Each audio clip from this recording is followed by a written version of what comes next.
بسم اللہ الرحمن الرحیم۔ اصول الشاشی کا دوسرا باب ہے مطلق مقید، سبق نمبر 9 ہے۔ اس سبق نمبر 9 میں مطلق پر ہونے والے دوسرا اعتراض اور اس کا جواب ذکر کیا جائے گا، اور یہ اس باب کا آخری سبق ہے جس کے بعد یہ والا باب مکمل ہو جائے گا۔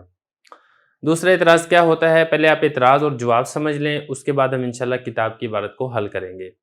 دیکھیں قرآن مجید میں آتا ہے فَإِن طَلَّقَهَا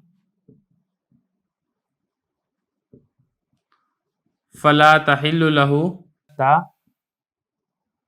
تنکح زوجا غیرہ۔ اس کا مطلب کیا ہے؟ دیکھیں یہ والی جو آیت ہے یہ حرمت غلیظہ کے ختم ہونے کے متعلق ہے۔ میں تھوڑی سی آپ کو تفصیل بتا دیتا ہوں۔ اگر کسی نے اپنی بیوی کو 3 طلاقیں دے کر فارغ کر دیا اور اس نے عدت گزار کر دوسرے شوہر سے نکاح کر لیا، تو اس عورت کے زوج اول کے لیے حلال ہونے کے لیے دوسرا نکاح کافی ہے یا دوسرے خامند کا دخول کرنا یہ بھی ضروری ہے؟ تو اس میں اختلاف ہے۔ حنفیہ کا مذہب یہ ہے کہ زوج اول کے لیے حلال ہونے تب ہوگا جب زوج ثانی سے نکاح بھی ہو اور نکاح کرنے کے بعد جماع اور دخول بھی ہو۔ جماع اور دخول ہوگا، پھر زوج ثانی طلاق دے گا، پھر عدت مکمل ہوگی، پھر عورت پہلے خامند کے لیے حلال ہوگی۔ صرف دوسرے خامند سے نکاح کرنا اور طلاق دینا یہ زوج اول کے لیے حلال ہونے کے واسطے کافی نہیں ہے۔ دلیل کیا ہے حنفی کی؟ دیکھیں دلیل حنفیہ کی یہ ہے کہ ایک صحابی تھے رفاعہ، ان کی بیوی نبی کریم صلی اللہ علیہ وسلم کی خدمت میں حاضر ہوئی اور عرض کیا کہ میرے شوہر رفاعہ نے مجھے 3 طلاقیں دے دی ہیں، میں نے عدت گزار کر عبد الرحمن بن زبیر کے ساتھ نکاح کر لیا، مگر میں نے ان کو نامرد اور عورتوں کے حق میں نکارہ پایا۔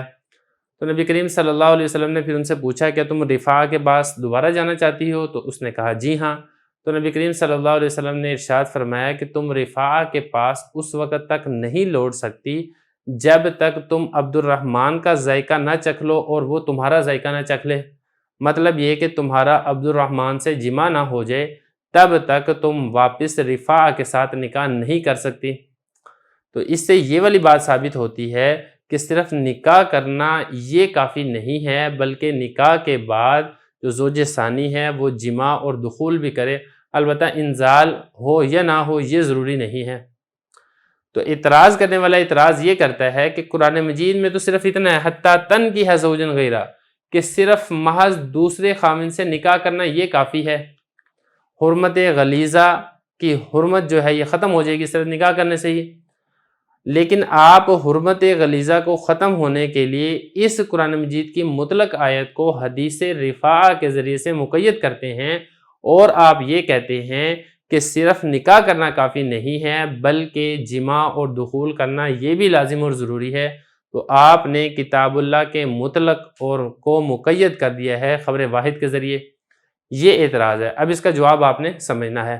دیکھیں اس کا حنفیہ نے جو جواب دیا ہے اس اعتراض کا، وہ جواب یہ ہے کہ ایسی بات نہیں ہے کہ ہم نے کتاب اللہ کے مطلق کو مقید کیا ہے، بلکہ آیت میں لفظ نکاح مذکور ہے، اور نکاح کے 2 معنی آتے ہیں۔ یہ کہا نا حتیٰ تنکح زوجا غیرہ، یہ لفظ نکاح ہے، نکاح کے 2 معنی ہیں، ایک معنی حقیقی ہے، دوسرا معنی مجازی ہے۔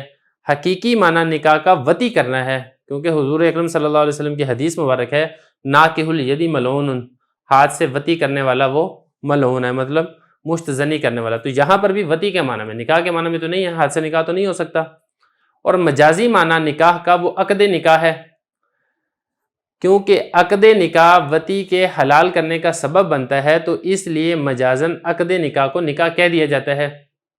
تو یہاں پر لفظ نکاح کو ہم نے حقیقی معنی وطی کے اوپر محمول کیا ہے۔ تو یہ جو وطی والا معنی ہے یہ ہم نے حدیث سے نہیں لیا، بلکہ یہ والا معنی تو خود قرآن مجید کی آیت سے ثابت ہو رہا ہے۔ باقی اگر آپ عقد نکاح کی بات کرتے ہیں تو عقد نکاح پر تو یہ لفظ زوج دلالت کر رہا ہے، کیونکہ زوج تبھی بنے گا نا جب عقد نکاح ہوگا۔ اگر عقد نکاح نہیں ہے تو پھر خامند خامند نہیں ہو سکتا، بیوی بیوی نہیں ہو سکتی۔ تو خلاصہ یہاں پر یہ نکلا جواب کا کہ ہم نے جو وطی کرنا یہ لازم اور ضروری قرار دیا ہے، یہ ہم نے حدیث رفاعہ کی وجہ سے ضروری قرار نہیں دیا، بلکہ وطی یہ نکاح کا حقیقی معنی ہے، اور یہ قرآن مجید کے ہی لفظ سے ثابت ہو رہا ہے۔ یہ تو ہو گیا ایک جواب، جبکہ باقی حضرات نے اس کے کچھ اور جواب بھی دیے ہیں۔ وہ جواب کون سا ہے؟ وہ یہاں پہ لکھا ہوا ہے۔ دوسرا جواب یہ دیا گیا ہے کہ دیکھیں جو حدیث رفاعہ ہے یہ خبر واحد نہیں ہے بلکہ خبر مشہور ہے، اور خبر مشہور کی وجہ سے کتاب اللہ کے مطلق کو مقید کیا جا سکتا ہے۔ ہم نے حدیث رفاع سے بالضرور مقید کیا ہے، لیکن حدیث رفاع یہ خبر واحد نہیں، خبر مشہور ہے، تو اس لیے ہمارے اوپر آپ یہ والا اعتراض نہیں کر سکتے کہ ہم نے خبر واحد کی وجہ سے کتاب اللہ کے مطلق کو مقید کیا ہے۔ یہ تو ہو گیا مسئلہ، یہ ہو گیا اس کا جواب۔ اب چلتے ہیں کتاب کی عبارت کی طرف۔ عبارت دیکھ لیں، پھر ترجمہ کریں گے، آخر میں تشریح کریں گے۔ والکتاب مطلق فی انتہاء الحرمۃ الغلیظۃ بالنکاح وقد قیدتموہ بالدخول بحدیث امرأۃ رفاعۃ وبہ فارق المطلق المجمل واما قید الدخول فقد قال البعض ان النکاح فی النص حمل علی الوطء اذ العقد مستفاد من لفظ الزوج وبہذا یزول السوال وقال البعض قید الدخول ثبت بالخبر وجعلوه من المشاہید فلا يلزمهم تقیید الکتاب بخبر الواحد۔ عبارت پڑھ دی ہے، اس کا ترجمہ دیکھ لیں۔ اور کتاب اللہ یہ مطلق ہے حرمت غلیظہ کے ختم ہونے کے بارے میں نکاح کے ساتھ، اور تم نے مقید کر دیا ہے دخول کو حدیث امرأۃ رفاع کی وجہ سے، اور اسی کے ساتھ ہی مطلق مجمل سے جدا ہو گیا ہے۔ اور بہرحال دخول کی قید تو بعض حضرات نے یہ کہا کہ نکاح نص میں محمول ہے وطی پر، اس لیے کہ عقد نکاح وہ تو سمجھا جا رہا ہے لفظ زوج سے، اور اسی کے ساتھ ہی سوال زائل ہو جاتا ہے۔ اور بعض حضرات نے یہ جواب دیا کہ دخول کی قید وہ تو خبر سے ثابت ہے، اور انہوں نے بنایا ہے اس خبر کو مشاہیر مشہور میں سے، لہذا لازم نہیں آئے گا کتاب اللہ کو مقید کرنا خبر واحد کے ساتھ۔ عبارت بھی پڑھ دی ہے، ترجمہ بھی کر دی ہے، اب رہ گئی ہے کتاب کی عبارت کو حل کرنا۔ دیکھیں پہلی بات آپ نے یہاں پر یہ سمجھنی ہے، والکتاب مطلق، یہاں سے لے کے یہاں تک یہ وہی والا ٹکڑا ہے جو ہم نے گزشتہ 8 نمبر سبق کے اندر چھوڑ دیا تھا، اور ہم نے وہاں پر یہ کہا تھا اس سبق پہ ہونے والا اعتراض اور جواب ہم اگلے سبق میں کریں گے۔ یہ وہی والا میں نے یہاں پر پہلے لکھ دی ہے تاکہ وہ والی عبارت یہاں پہ پہلے حل ہو جائے۔ اس کو پہلے حل کر لیتے ہیں۔ اعتراض معترض کا اعتراض ہی چل رہا ہے کہ معترض اعتراض ہی کرتا ہے کہ کتاب اللہ وہ تو مطلق ہے حرمت غلیظہ کے ختم ہونے کے بارے میں۔ انتہا مطلب ختم ہونا۔ حرمت غلیظہ کب ختم ہوگی؟ نکاح کرنے سے، جب زوج ثانی سے نکاح کر لے گا۔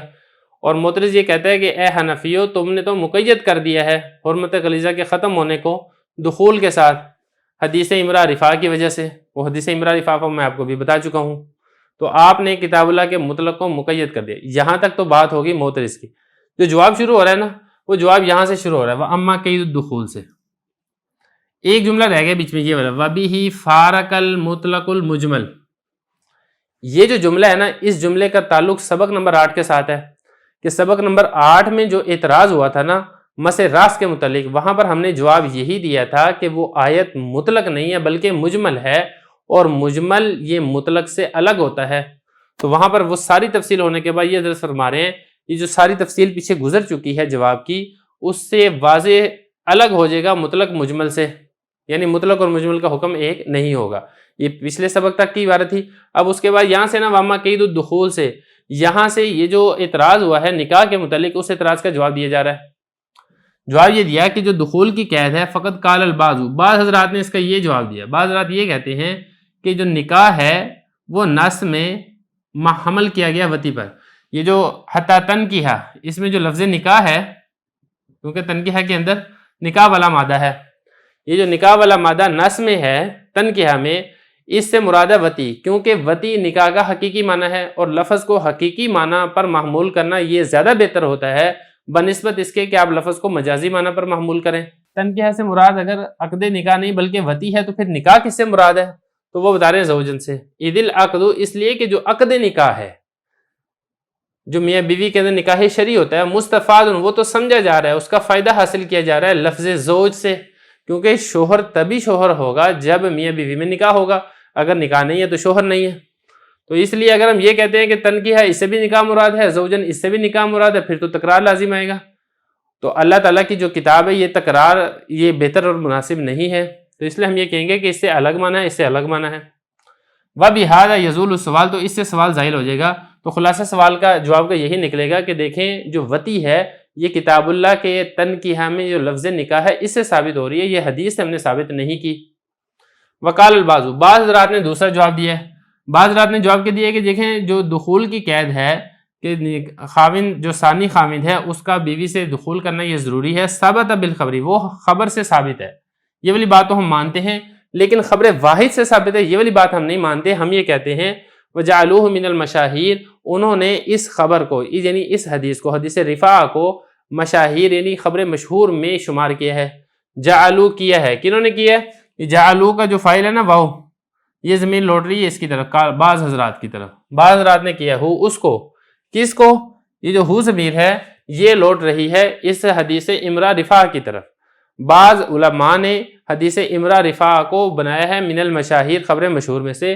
فلا یلزمہم، لہذا لازم نہیں آئے گا حنفیہ پر کہ انہوں نے کتاب اللہ کو خبر واحد کے ساتھ مقید کیا ہے، بلکہ یہاں پر تو کتاب اللہ کو خبر مشہور کے ساتھ مقید کیا جا رہا ہے، جو کہ جائز ہے. اسی کے ساتھ ہی ہمارا یہ دوسرا باب مکمل ہو گیا ہے.